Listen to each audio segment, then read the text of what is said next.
નમસ્કાર, હું છું આશિષ દરજી. તમે જોઈ રહ્યા છો એસએમએ ન્યૂઝ. જોઈએ આજના સમાચાર. મહેસાણા બેઠક પર હરિભાઈએ 3 લાખથી વધુની લીડથી જીત મેળવી. ઉત્તર ગુજરાતમાં ભાજપે 5માંથી 1 બેઠક ગુમાવી. મહેસાણા લોકસભા બેઠક પર ચૂંટણી લડનારા 6 ઉમેદવારોનું આજે પરિણામ આવ્યું છે. બાસના ખાતે આવેલ મર્ચન્ટ કોલેજ ખાતે આવેલા ચુસ્ત પોલીસ બંદોબસ્ત સાથે મતગણતરી યોજાઈ હતી. મહેસાણા લોકસભા બેઠક પર ભાજપના હરિભાઈ પટેલ અને કોંગ્રેસના રામજીભાઈ ઠાકોર વચ્ચે ચૂંટણી જંગ જામ્યો હતો, જેમાં 7 તારીખે યોજવામાં આવેલ મતદાન દરમિયાન સાંજે 6 વાગ્યા સુધીમાં કુલ 59.30% મતદાન થયું હતું. જોકે મતદાન પૂર્ણ થયા બાદ હવે બાસના ખાતે આવેલ મર્ચન્ટ કોલેજમાં મતગણતરી થઈ હતી, જેમાં મહેસાણા બેઠક પર હરિભાઈએ 3 લાખથી વધુની લીડથી જીત મેળવી હતી. વિધાનસભા પેટા ચૂંટણીમાં 5 સીટ પર ભાજપની જીત. વિધાનસભામાં કોંગ્રેસનું સંખ્યાબળ ઘટીને 13 ધારાસભ્યોનું થયું. ગુજરાત વિધાનસભા 2024ની ચૂંટણીમાં 25 લોકસભા બેઠકોની સાથે સાથે વિધાનસભાની 5 બેઠક પર પણ પેટા ચૂંટણી યોજાઈ હતી. આ 5 વિધાનસભા બેઠકમાં પોરબંદર, વાઘોડિયા, માનાવદર, ખંભાત અને વિજાપુરનો સમાવેશ થાય છે.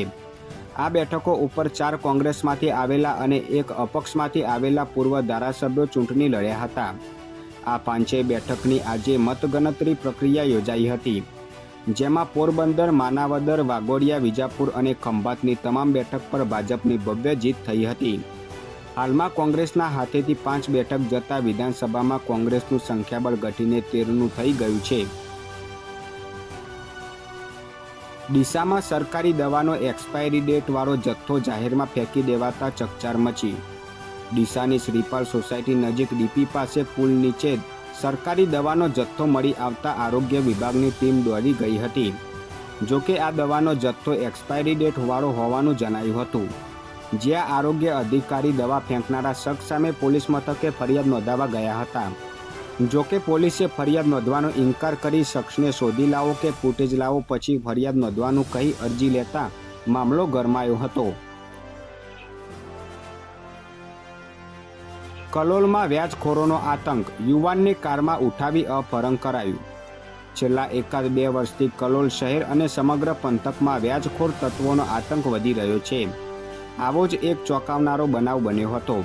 તેમાં ધસી આવેલા કેટલાક શખ્સો યુવાનને કારમાં નાખી ઉઠાવી ગયા હતા. પૈસાના મામલે યુવાનનું અપહરણ થયું હોવાના મામલે પોલીસ સતર્ક બની હતી. અપહરણ પાછળ 30 લાખ રૂપિયાની લેવડ દેવડ હોવાનો મામલો સામે આવ્યો હતો.